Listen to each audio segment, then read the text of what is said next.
काही प्रेमळ क्षण एकत्र घालवल्यानंतर राज बाथटबमध्ये बसला होता आणि ती त्याच्या गळ्यात आपला चेहरा लपवत होती. आता पुढे काही वेळाने राज त्याच्या मित्रांसोबत मीटिंगसाठी गेला होता, तर प्रिया, निधी आणि रीनासोबत तिच्या बुक केलेल्या खोलीत होती. त्या तिघीही एकमेकींशी बोलत असताना निधी तिला म्हणाली, मला एक गोष्ट सांग प्रिया, हा चमत्कार कसा घडला? एकटे जाणाऱ्या तिघा मित्रांनी आपल्या बायकांना सोबत कसे घेऊन आले, तेही राजच्या आग्रहावरून? आणि राजने हा निर्णय फक्त तुझ्यामुळे घेतला. मग तू तुझ्या राजवर कसली जादू केलीस? माहीत नाही, पण त्यांच्या जाण्याने मी खूप दुःखी झाले होते आणि खूप रडत होते आणि माझी सासू मला शांत करण्याचा प्रयत्न करत होत्या.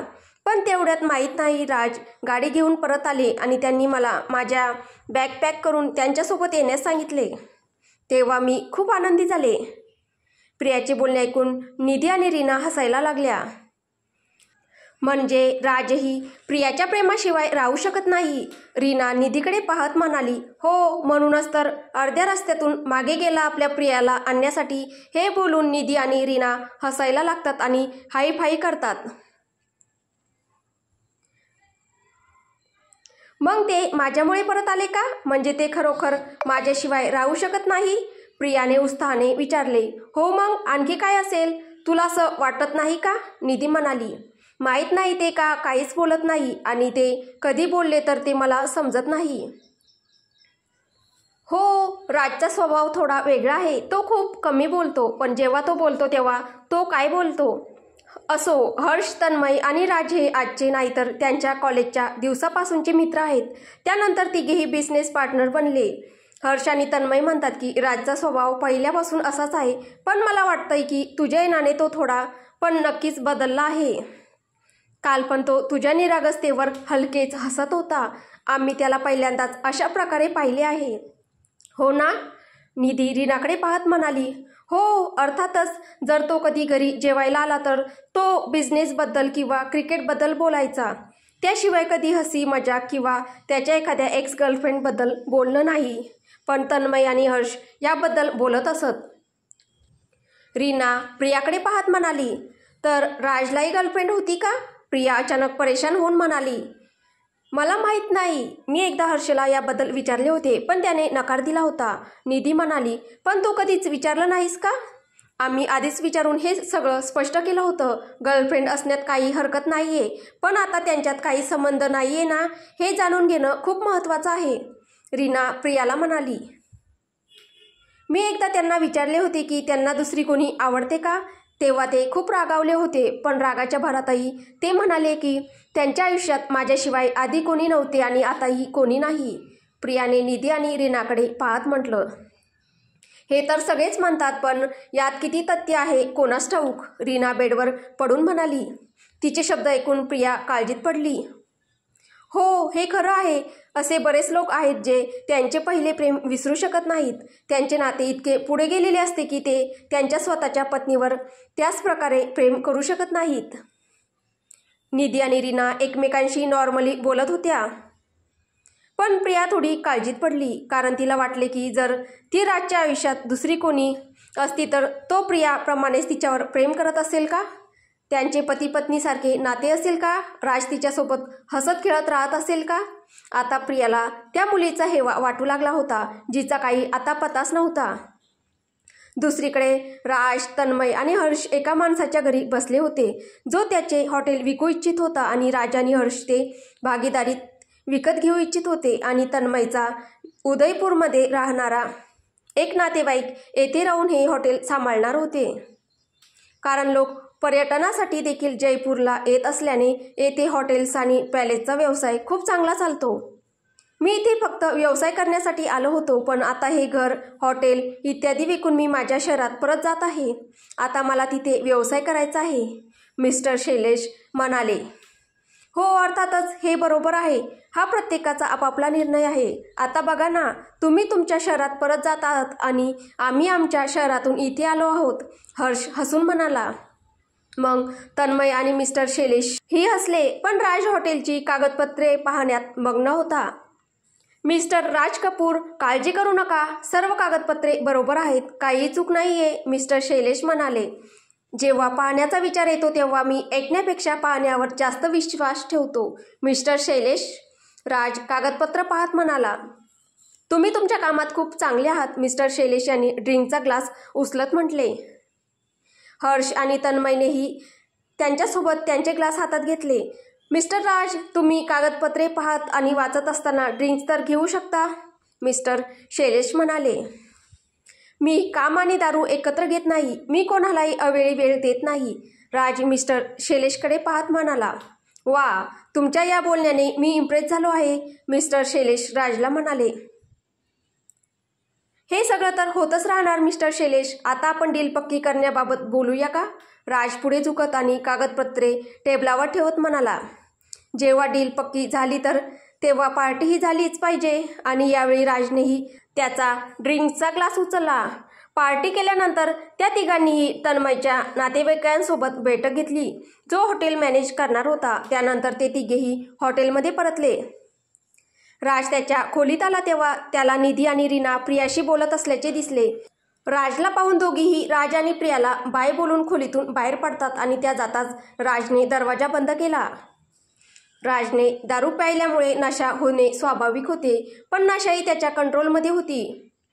जेवण केलं का, राजने त्याचा कोट काढला आणि प्रियाकडे पाहत म्हटले. प्रियाने त्याच्याकडे पाहिले आणि फक्त नाही म्हणून मान हलवली. का, आज नुसतं बोलण्यातच पोट भरलं आहे, राज त्याच्या शर्टची पाळीची बटणे उघडत म्हणाला. मी तुमची वाट पाहत होते, प्रिया हळूच म्हणाली. मी तुला किती वेळा सांगितले आहे की वाट पाहू नकोस, राज टीव्ही चालू करत म्हणाला आणि नंतर न्यूज चॅनेल चालू केलं. मला तुमच्याशिवाय जेवायला आवडत नाही, प्रिया राजचा कोट व्यवस्थित करत म्हणाली. बरं, जर मी तुझ्यासोबत न येता एकटा आलो असतो तर तू आग्र्यात तिथे जेवण केले नसते का? जेवले असते, पण थोडंसं, प्रिया राजला म्हणते. का, राजने विचारले. तुमच्याशिवाय काहीही चांगलं लागत नाही, अगदी जेवणही नाही. पण असे का? असंच, प्रिया म्हणाली.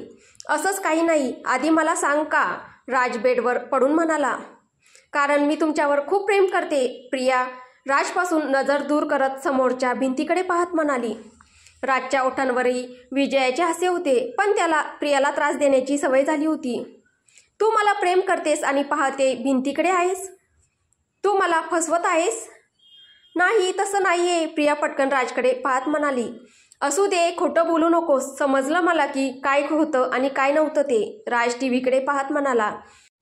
हे ऐकून प्रिया पटकन राजजवळ आली आणि राजच्या अगदी जवळ बसली आणि त्याचा चेहरा हातात धरून म्हणाली. मी खरोखर तुमच्यावर खूप प्रेम करते, मी तुमच्यावर खूप खूप खूप प्रेम करते. मला खात्री नाही, राज तिच्या डोळ्यात पाहत म्हणाला. तो प्रियाला त्रास देण्यासाठी जास्त सिरियस होऊन बोलत होता. तर मग मी तुम्हाला पटवून देण्यासाठी काय करू, प्रियाने निराश होऊन म्हटले आणि राजचा चेहरा तिच्या हातातून सोडवला. राज आधीच नशेत होता आणि प्रियाच्या निरागसतेच्याही तो नशेत होता. त्याने आपला चेहरा प्रियाच्या चेहऱ्याजवळ घेतला आणि हळुवारपणे म्हणाला. काल रात्री तू मला जसे प्रेम करण्याचा प्रयत्न करत होतीस तसेच आता कर. हे ऐकून प्रिया लाजली आणि तिचे शरीर थरथर कापले. ती राजच्या डोळ्यात पाहू शकली नाही म्हणून तिने डोळे मिटले. राजलाही कळेल याची तिला अजिबात कल्पना नव्हती. करशील की नाही, राजने प्रियाच्या कानात हळूच म्हटले आणि प्रियाने आपले डोळे उघडले. राजचे ऐकून प्रियाने डोळे उघडले आणि राजकडे पाहत राहिली. काही वेळापूर्वी तिने ठरवले होते की ती राजला विचारेल की त्याची कधी गर्लफ्रेंड होती का, पण नंतर राजला या रूपात पाहून तिने हा प्रश्न विचारण्याचा विचार सोडून दिला. हा प्रश्न विचारून तिला एकमेकांसोबत घालवण्याचे हे काही दिवस भांडणे किंवा रागात बदलायचे नव्हते. काय झालं, फक्त झोपल्यावरच माझ्यावर प्रेम येतं का, प्रियाच्या गालावर बोट फिरवत राज म्हणाला. प्रियाने लाजेने तोंड फिरवले, पण राजने तिचा चेहरा त्याच्याकडे वळवला आणि मग दोन्ही हातांनी प्रियाचे केस तिच्या कानामागे करत आणि मग तिची हनवटी धरून म्हणाला. माझ्या प्रश्नाचे उत्तर दे, मला लाज वाटते, प्रिया राजकडे पाहत म्हणाली. तर लाजाळूपणे प्रेम कर, मला काहीच प्रॉब्लेम नाहीये, बेडवर मागे झुकत आणि त्याच्याच शैलीत एक वाकडा हास्य देत राज म्हणाला. तसेही आता त्याला नशा झाली होती. मी तुम्हाला काही सांगू का, प्रिया म्हणाली. राजने फक्त एवढेच म्हटले. तुम्ही दारू पीत जाऊ नका, ते आरोग्यासाठी चांगले नाही, प्रिया म्हणाली. मी कोणाच्याही आदेशाचे पालन करत नाही. मला वाटेल तेव्हा मी पिईन. मी दररोज पितो का? ड्रिंक केल्यानंतर मी तुझ्याशी काही असभ्य वागतो का? राज पुन्हा भडकला. प्रियाने नकारात मान हलवली. मग पण त्याचा तुमच्या आरोग्यावर परिणाम होईल. प्रिया भावनिक होऊन म्हणाली, मी ते पाहीन. मी तुला आधी सांगितले आहे की मला रोकटोक अजिबात आवडत नाही. मी स्वतः पाहीन की मी काय करावे आणि काय करू नये.